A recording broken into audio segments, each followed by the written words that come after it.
నిన్న జరిగిన దుర్ఘటన హైదరాబాద్ చరిత్రలోనే అతిపెద్ద దుర్ఘటన. అగ్ని ప్రమాదం ఏదైతే జరిగిందో ఒకటే కుటుంబంలో 17 మంది చచ్చిపోవడం అంటే నిజంగా కూడా మనసున్న ఎవరికైనా నిన్న ఆ సంఘటన దృశ్యాలు ఆ తర్వాత వాళ్ళ కుటుంబ సభ్యుల ఆర్తనాదాలు వింటే గుండె కదిలిపోయే పరిస్థితి.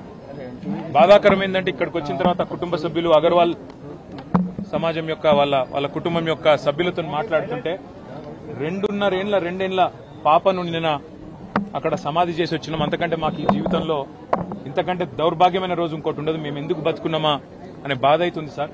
మేము ఎవరిని నిందిస్తలేము, ఎవరిని ఏమంటలేము. కానీ ఇక్కడ అగ్ని ప్రమాదం జరిగిందని చెప్పంగానే ఏ ఫైర్ బ్రిగేడ్ అయితే వచ్చిందో అది నీళ్లు లేకుండా అరకొరగా వస్తే లాభమైంది, వసతులు లేకుండా వస్తే లాభమైంది. వచ్చిన ఆ ఫైర్ సర్వీస్ వాళ్ళు కూడా మాకు మాస్క్ లేదు కాబట్టి లోపలికి పోలేకపోతున్నామంటే ఇంతకంటే అన్యాయం ఉంటుందా?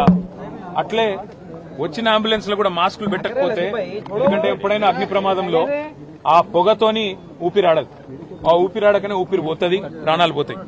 అట్లాంటప్పుడు ఆక్సిజన్ మాస్కులు లేకుండా, అట్లాంటప్పుడు వచ్చిన అంబులెన్స్ లో కనీస సౌకర్యాలు లేకుండా వస్తే ఎట్లా?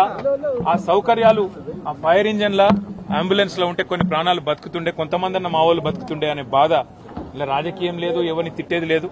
కానీ ఒకటి మాత్రం వాస్తవం, ఇంత లాపర్వా ఉంటే మాత్రం ప్రజల ప్రాణాలు మల్లబోయే ప్రమాదం ఉంది. వాళ్ళు ఎంత గొప్ప వాళ్ళంటే ఒకటే కుటుంబంలో 17 మంది చచ్చిపోయినాక కూడా వాళ్ళు అంటున్న మాట ఏంది ఇక్కడికి వచ్చినాకంటే ఎవరిని తిడతలేరు, వాళ్ళు రాజకీయం చేస్తలేరు, ఎవరిని ఫలానా వాళ్ళు మంచోళ్ళు కాదు చెడ్డోళ్ళు అంటలేరు.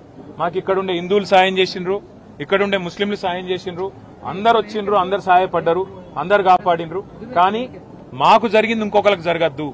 కనీసం ఇప్పుడన్నా ప్రభుత్వం మేల్కొనాలే, ఇప్పుడన్నా ముందుకొచ్చి ఈ రాష్ట్రంలో ఈ నగరంలో మళ్ళొక్క ప్రాణం ఫైర్ యాక్సిడెంట్ లో పోకుండా కాపాడండి సార్. మాకు అంతకంటే ఏమొద్దు. దయచేసి మీరు వచ్చిండ్రు సంతోషంగా, భవిష్యత్తులో ఇట్లా కాకుండా చూసుకోండి అని ఒకటే ఒక్క మాట వాళ్ళు చెప్తున్నారు.